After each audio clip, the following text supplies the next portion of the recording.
Hello all, welcome to Westminster to Washington. My name is Matt Johnson. I host a show called The Interesting Times, and boy are they. And sat on the other side of the screen is one Andrea Bridger-Smith, who hosts a show called Phoenix News Network. And we talk about the US and the UK and how much we have in common and where things are going. And usually they're heading south, as the Americans would say. It's so nice that since our last show a month ago that nothing has changed. There's a whole Middle East war again.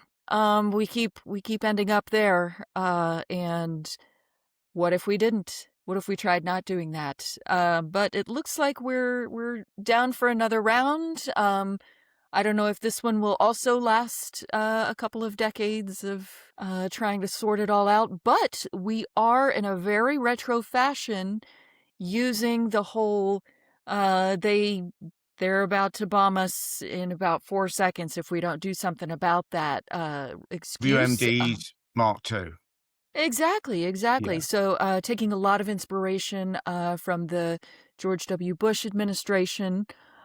So, it's like skinny jeans. Everything comes back into style sooner or later. You just have to wait long enough. Right. I mean, that's a tenuous connection there, isn't it? Yes. Yeah. It is sort of like skinny jeans insofar as how many, insofar as it's nothing like skinny jeans, I suppose. But yes, Right. yeah. Maybe more stonewashed jeans, because that fills people more with horror, doesn't it, really? It's funny you should mention George Bush. We've got our guy still there, Tony Blair. Right.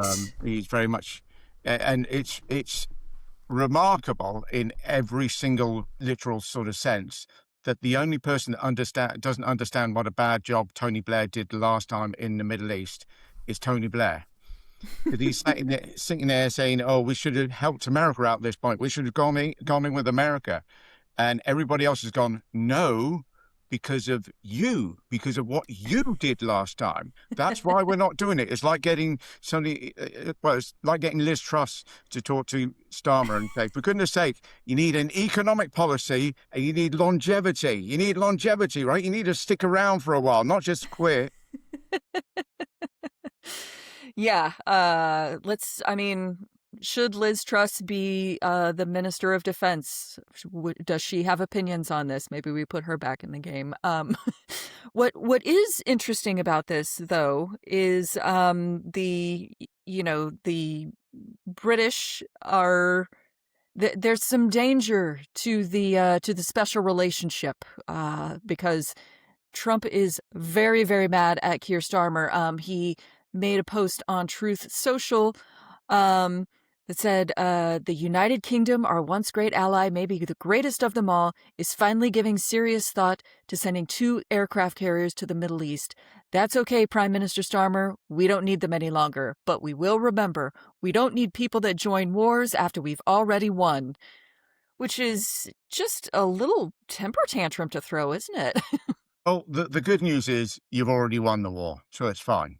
Right. You don't It's need to do over. anything else. It's like when you obliterated their nuclear, capabilities. Yeah, aren't you glad we did that? And now Yeah. they're not there anymore, except they were, but now they're not. So that's great.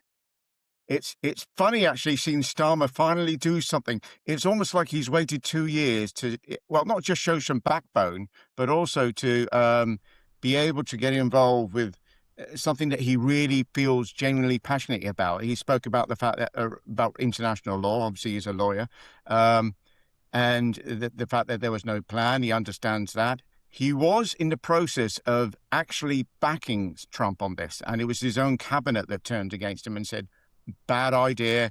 We've been around a little bit. We kind of like, and to be fair, so has Starmer. But yeah, there you go. It's interesting to see Starmer finally come into his own as a person that couldn't give a fuck what Donald Trump thinks. There's a quote after he's basically said something along the lines of, "We're a kind of nation country, and the the solutions for Britain must come from the British Prime Minister. And I thought that's going to wind Trump up, because Trump doesn't understand about sovereign nations apart from America, clearly. He's going through his own version of fuck, marry, kill as far as world leaders go, isn't he, really? It's just sort of, if it's not the guy... to be fair, it's a proper international operation. We've got Europe with Greenland, Central America, Venezuela, Yeah. and obviously the Middle East, where Africa is sitting there going, what do we do wrong? Come on, Yeah, so it's kind of fun to see Starmer get backed like this by a lot of people. In fact, I've got a few polls here, if you don't mind me Oh, rustling a bit of paper. let's look at some polls. Yeah, so they've been asking people about their, various sort of things. I won't go through them all. There's quite a lot of... do you support or oppose the military action that the United States has taken against Iran? Strongly support, 10%. Oh. Actually, strongly oppose is only 37%. Okay. Somewhat oppose is 22%. So that's 59 between the two. Yeah. I'm surprised by the don't know, 16%. But there we go. Okay. Wouldn't you love to be a don't know? Yeah. Wouldn't yeah. you just love to not know who Pete Hegseth is or what he's up to? Just, that would be so nice. To be fair, that does seem the American government's policy as well. Don't know. Right. Here we go. 67% of Britons describe themselves as anti-Trump. Pro-Trump, 13%. Yeah. Again, the don't know seem to be sort of all describe themselves neither one nor the other. Seems rather high, about 20% there. That seems rather high, because Trump is very much, let's be honest, you either back him or you absolutely hate him. Very few people are sitting there going, Donald Trump, you say? Don't know much about him, really. Hardly ever mentioned. So there we go. That gives you a kind of eye opener. How is public opinion as far as the Iran war sizing up in America? I think the majority of people are opposed to it, are becoming more opposed to it by the day, because it really has jacked up the gas prices, or the petrol prices, as you would say. And things are already very expensive. And so you have a situation where the White House, they keep saying that any minute now they're going to start talking about affordability. They're going to talk about how they're making things more affordable. And Trump is going to go on this affordability tour. And, he's going to start talking about that. And every time they say that, world leaders should quake in their boots, because about 5 minutes later, he just gets distracted by, Venezuela or Cuba or Iran. It's, he cannot stay on message with the affordability stuff. So, my advice to Keir Starmer is if he starts talking about affordability again, just get in a bunker and stay there for a minute, because he's real fond of this regime change thing. So... Put Liz Truss back in charge. There we go. I think the fun thing is, because he has no, as you say, his attention span is that of a sugared up 5-year-old. So because he has that, I think you could get away with absolutely anything, couldn't you? And then when you meet him, you're like, Mr. President, I've been saying for a while, you're the best president we ever had. And then do all that sucking up to him, then leave and say, what a jerk, that various things like that. I mean, why not? Why not? I think Starmer's in that position. They had a telephone call, which the Whitehall have described, number 10 Downing Street have described as constructive. And whenever they use the term constructive, it usually means there's no feeling there. There's no, it's like a marriage that's basically going through the motions. Right. They can't afford to sort of divorce or anything, but they're having to stay together. So it's constructive. Yeah. Well, I also can't imagine anybody on either side of the Atlantic saying, when asked, how did that call go between those two world leaders? Honestly, pretty badly. Yeah. They just would never say that. There's always some kind of spin of like, they talked to each other, and I think that's a good thing. And it's like, okay. No, not one person slammed their phone down. Not one. And I think I think that goes to some way to show the special relationship.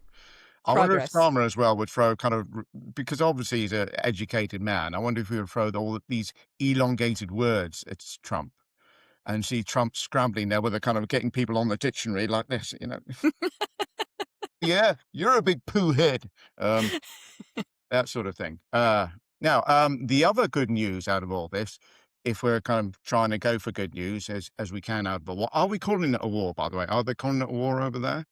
Well, it's a war, but it's not a war, but it's also a war, but it's definitely not a war because it's not approved as a war, but it is a war. So it's Schrodinger's conflict. We don't know.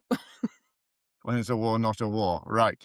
But the other good thing is, well, the bad thing. Let's get the bad news and the good news. Let's get the bad news out of the way first, which is that Zelensky was due to have a meeting with Trump about getting peace in Ukraine, and Trump has basically backed out of that because Iran's taking up all this time. It's like he's flying the jets, right?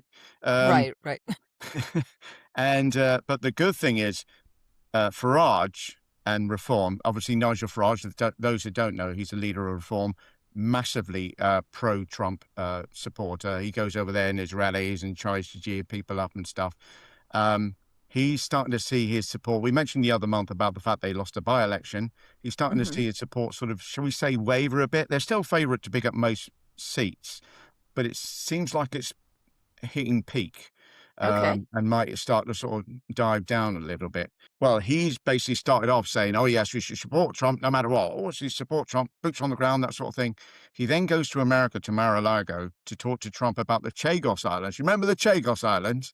Yes. Well, apparently Trump was a little bit on the busy side and basically gave him in a cold shoulder. So he comes back, tail between his legs, and now he's telling people, oh, we should be out as soon as possible. We shouldn't really do any of that sort of thing. It's just like, okay, it's wonderful to see this this U-turn here.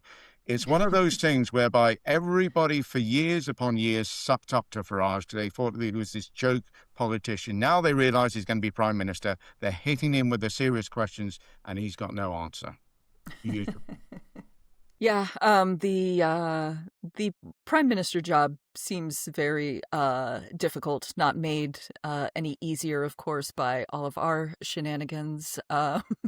So I don't know who has answers right now, but I'm pretty sure it's not Nigel Farage.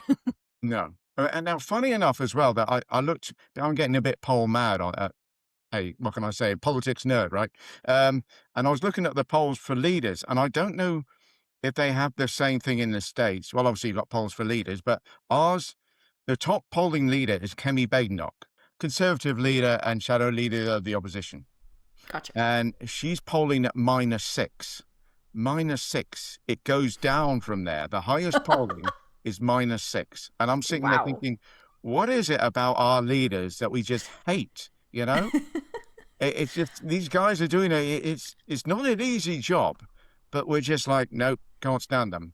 And then they leave office. We're like, oh, actually, they were all right, sort of thing. You know what I mean? Again, put the relationship thing out there. It's like an ex-girlfriend, isn't it? That you kind of like sat there and going, no, can't stand them. Then they move out. You sat there for a couple of months later going, God, we had some good times, didn't we? They were really great.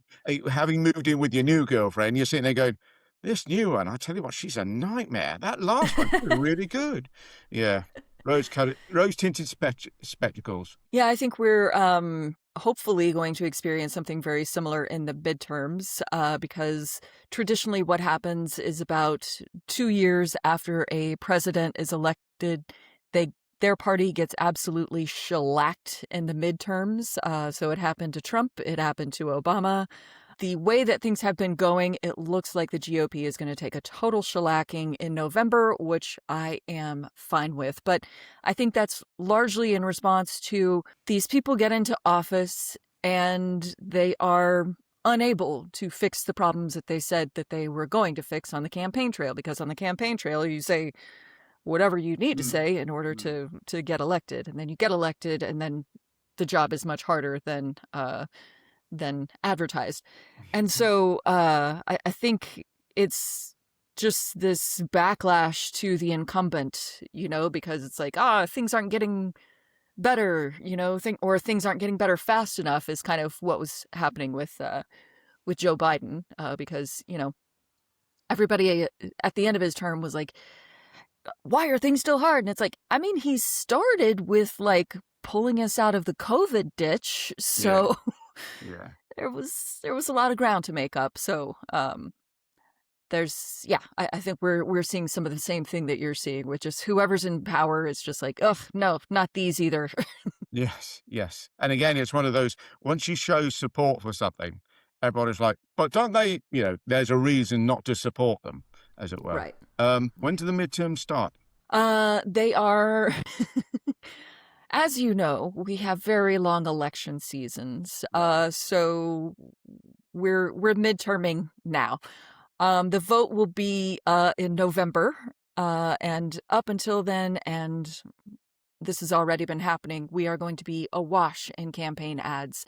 I think I texted you about this, but there are some really interesting campaign ads going on in Texas. So we have a runoff between two GOP candidates, both of whom have backed Trump to the hilt, and Trump has not offered an endorsement yet, which is very Please. interesting. Yeah. There's John Cornyn, who's been the senator for a long time, and he's, pretty far to the right. And to the right of him is Ken Paxton, our current attorney general, who somehow found the time to take his dick out of his mistress long enough to run this campaign. Now, Ken is basically plagued by scandal.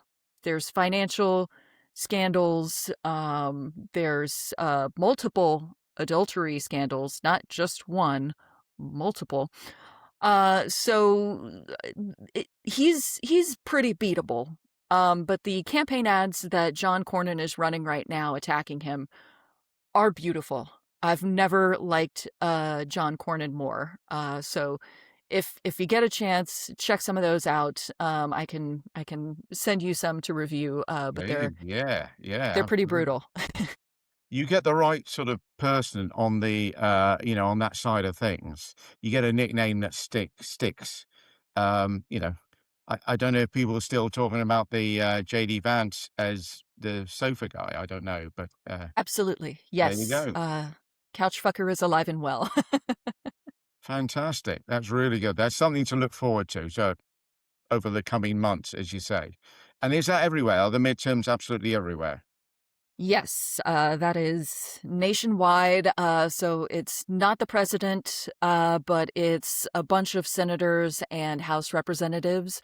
So there's a big changeover in Congress. So yeah, it's the biggest election that's not a presidential election. So Okay. it's going to be exciting. Yeah, it sounds it. Yeah, can't wait. Can't wait. And I know that you can't wait either. Um, is there anything else happening from America at the moment? One thing that is kind of interesting is the release the Epstein files Mm, crowd have kind of quieted down because of all the bombing. One thing that did come out right about the time that this Iran war was starting were the parts of the Epstein files that talked about Trump assaulting a 13-year-old girl at one of Epstein's properties. wow. Everybody, I mean, that information was out there already, but it was like, okay, there's something in the Epstein files that's being hidden, and it's that. And so that finally got released. And it's like, okay, that's out there. The thing that you were waiting for, there it is. And just nothing happened after that. This is down to the Democrats, right? Because the Democrats obviously could pick it up and they could run with it. They could get a lot of the GOP sort of on board with that as well, couldn't they? They could. I think, though, that the timing of it right now with this Middle East conflict Yeah. is just not great. So if we're able to get out of Iran and people start talking about the Epstein files again, then Cuba should probably watch out because we'll probably invade them next to distract from that. But yeah, it's it's interesting just how little we've heard about that because it's being drowned out by all this other insanity. Crikey. Well, there And- is a lighter news story that is happening over there that I yeah. would Well, like to discuss. you stay lighter. Basically, YouTube land. Us over here in the UK are going to be getting some really rather bad weather this weekend. And they're looking for names of storms. So putting that aside, I hope everybody stays safe this weekend, obviously. They're basically from about, I think it's around about the Midlands up into southern Scotland. There's yellow warnings everywhere. So please, stay safe as much as you can. But, well, Andrea, do you want to take it on?